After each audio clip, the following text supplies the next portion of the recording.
Oven के बगैर तवे पर बना ये पिज़्ज़ा, जिसमें ना ही मैदा इस्तेमाल हुआ है, ना ईस्ट और ना ही चीज़। फिर भी देखिए माशाल्लाह कितना परफेक्ट पिज़्ज़ा बनकर रेडी हुआ है। कितनी अच्छी डो राइस हुई है बगैर ईस्ट के। अस्सलाम वालेकुम। चलिए अब तवा पिज़्ज़ा बनाने के लिए सबसे पहले पिज़्ज़ा की सॉस रेडी कर लेते हैं। सॉस बनाने के लिए मैं 4 टमाटर ले रही हूँ और टमाटर आपको फुल पके हुए लेने हैं, यानी कि रेड लेने हैं, ताकि कलर अच्छा सा आ जाए सॉस का। और उसके लिए मैंने एक छोटे साइज़ की प्याज ली है, उसको भी मैंने ऐसे 4 पीस में कट कर दिया है। एक छोटा पीस अदरक का लिया है। 3 जवे लहसुन के शामिल करूँगी मैं इसमें। और ये 5 से 6 हरी मिर्चें मैंने शामिल की हैं। इसमें 3 मैंने रेड ले ली हैं और 3 हरी मिर्चें ली हैं। और इसमें अब 1 गिलास पानी शामिल करके टमाटर को गलने के लिए रखूँगी। जब टमाटर पूरी तरह गल जाएंगे तो मैं इन्हें मिक्सी में डालकर ब्लेंड कर लूँगी, यानी कि पीस लूँगी। अब जल्दी से डो रेडी कर लेते हैं पिज़्ज़ा की। इसके लिए मैं 2 कप आटा ले रही हूँ। याद रखिए मैंने मैदा शामिल नहीं किया है इसमें, मैंने आटा शामिल किया है जिससे हम नॉर्मली घर में रोटी बनाते हैं अपने, वही वाला आटा है ये।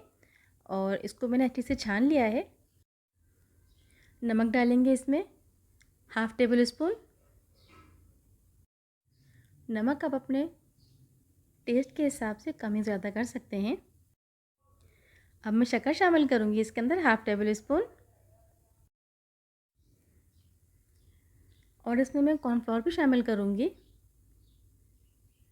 2 टेबल स्पून।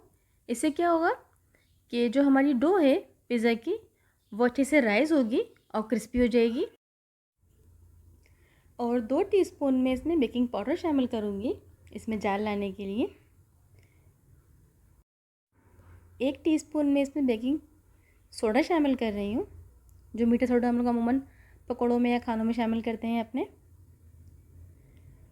और 1/2 टीस्पून मैंने इसमें साइट्रिक एसिड शामिल किया है, यानी कि टाटरी।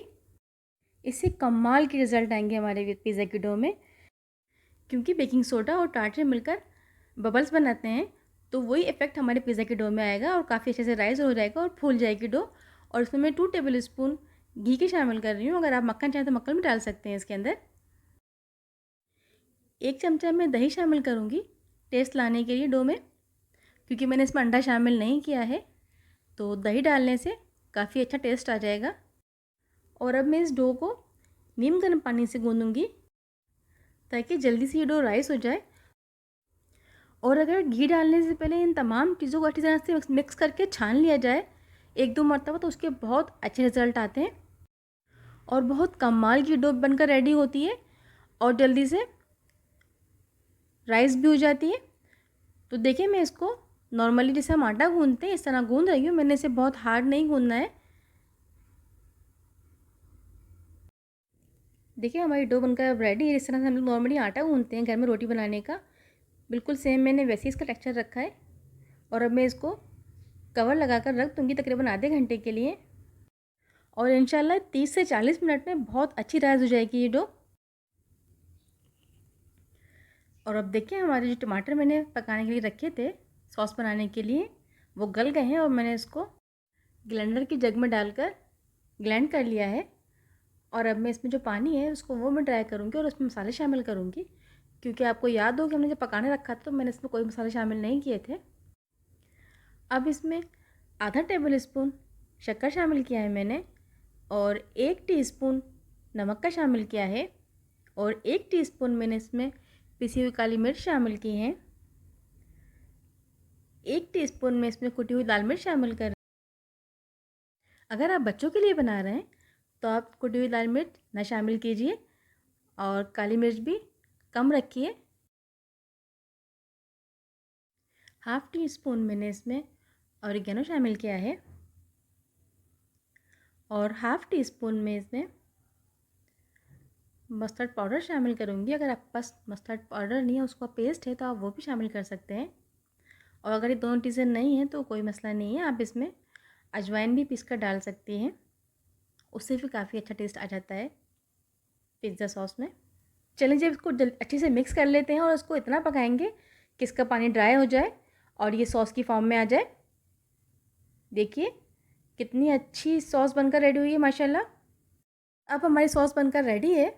इसको अब एक साइड पर रख सकते हैं और इसको आप फ्रिज में स्टोर भी कर सकते हैं काफ़ी टाइम के लिए। और देखिए हमारा आटा राइस हो चुका है माशाल्लाह, सुभान अल्लाह, बहुत बहुत ही अच्छी राइस हुई है हमारी डो।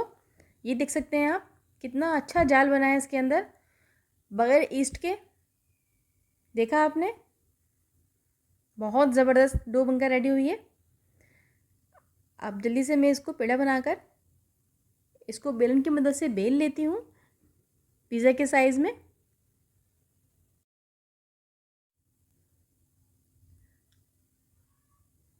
थोड़ा सा आटा डस्ट कर इसको हम नॉर्मली जैसे रोटी बेलते हैं इस तरह से बेलेंगे। और देखिए माशाल्लाह कितनी स्मूथ डो बनी है। हालांकि ये हमने आटे से बनाई है, जो आटा हम घर में नॉर्मल यूज़ करते हैं रोटी बनाने के लिए। मैंने इसमें मैदा शामिल नहीं किया है।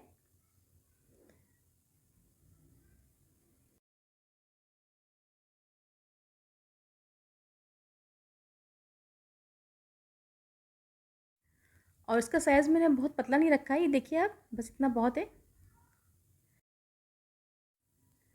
अब इसको तवे पर रखकर दोबारा से फिर थोड़ी सी राइस होने देंगे जब तक कि हम सॉस रेडी कर लेते हैं। क्योंकि हम इसमें चीज़ नहीं शामिल करेंगे तो मैं इसके लिए वाइट सॉस बनाऊंगी स्पेशल तरीके से, जो कि बिल्कुल चीज़ का टेस्ट देगी और लुक में भी चीज़ ही लगेगी। तो देखिए मैंने उसके लिए एक पैन ले लिया है और इसमें मैं 2 टेबल स्पून घी के शामिल कर रही हूँ। अगर आपके पास घी नहीं है, ऑयल है, तो आप ऑयल भी डाल सकती हैं इसके अंदर, कोई मसला नहीं है इसके लिए। और 2 टेबल स्पून घी में मैंने 2 टेबल स्पून मैदा का शामिल किए हैं। मैदा, आटा या जो भी आपके घर में अवेलेबल है वो डालकर इसमें आप इसको अच्छे से भून रही हूँ मैं। सिर्फ इसे इतना भूनना है कि इसमें से खुशबू आने लगे और आटे का कच्चापन निकल जाए।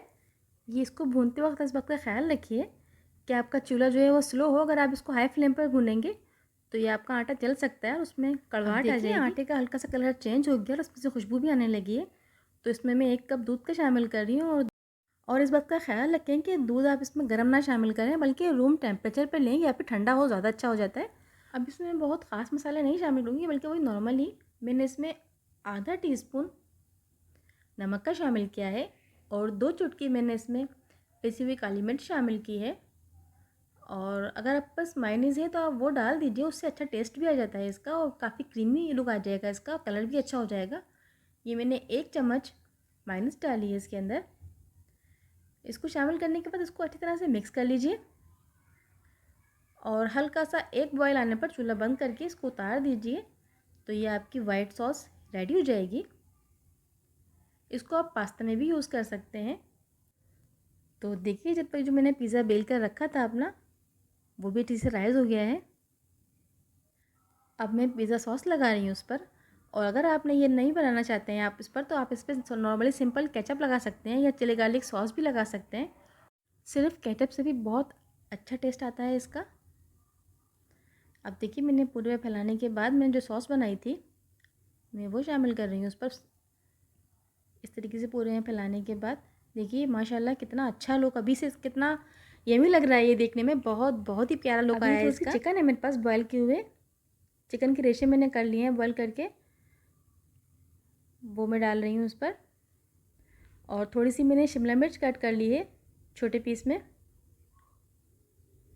उसे मैंने सजाया है इसे, ताकि देखने में लुक अच्छा आए, खूबसूरत लगे, प्यारा लगे देखने में, ताकि खाने वालों को भी दिल चाहे देखकर। और थोड़े से मैंने टमाटर भी कट किए हैं, उनके मैंने बीज निकाल दिए थे। सुभान अल्लाह, मेरे अल्लाह ताला की शान है, उसने कोई भी चीज़ नामुकम्मल नहीं बनाई है। बेशक देखिए कितना प्यारा लग रहा है। सिर्फ ये 2 वेजिटेबल डालने से बहुत ही प्यारा लुक आ गया है इसका। और अभी हमने देखिए इस पर चीज़ शामिल नहीं की है और हमने कोई मशरूम नहीं डाले हैं, हमने जैतून नहीं डाले हैं, हमने ऑलिव कुछ नहीं डाला है इसके अंदर। सिर्फ शिमला मिर्च डाली है और टमाटर डाले हैं। और ये मैगी मसाला है, ये मैं पहले अपने चैनल पर बनाकर बता चुकी हूँ और मैं इसका लिंक भी डिस्क्रिप्शन में दे दूँगी। वो डालने के बाद इस पर मैंने बहुत धीमी आंच पर, यानी कि जिस तरह हम चावल दम करते हैं, मैंने वो वाली आंच पर इसको पकाने के लिए रखा है। तकरीबन इंशाल्लाह ये 15 से 20 मिनट में बहुत अच्छा, बहुत परफेक्ट कुक हो जाएगा। और अगर ये कैप नहीं है तो आप इसे पतीली पे उल्टी करके ढक सकते हैं, उससे भी काफ़ी अच्छी तरह से पक जाता है ये, बस इसकी स्टीम बाहर ना निकले। और इसका टेस्ट मेंटेन करने के लिए हमने जो सॉस बनाई थी, सारे फ्लेवर्स उसके अंदर हैं, और वाइट सॉस में तो चीज़ी फ्लेवर आ ही रहा है। और देखिए माशाल्लाह कितना अच्छा लुक, कितनी अच्छी डो, कितनी गोल्डन डो बनकर रेडी हुई है, और बहुत ही यमी खुशबू आ रही है, और ये बहुत ही खूबसूरत पिज़्ज़ा बनकर हमारा रेडी हो गया है कुछ थोड़े से टाइम में। और अगर आप ये दोनों सॉस बनाकर फ्रिज में रख लें तो आपका टाइम और सेव हो जाएगा, और बस इसको फटाफट आप इसको रोटी बेलिए और ये आपका पिज़्ज़ा रेडी हो जाएगा। और जी अगर आपने अभी तक मेरा चैनल सब्सक्राइब नहीं किया तो प्लीज़ सब्सक्राइब कीजिए, लाइक कीजिए और शेयर कीजिए, और मुझे कमेंट में ज़रूर बताइए कि ये कैसा बना है, कैसा लगा आपको। अल्लाह ताला हमेशा आपके रिस्क में दस्तरखान में बरकत दे। खुश रहिए, अपना ख्याल रखिए और मुझे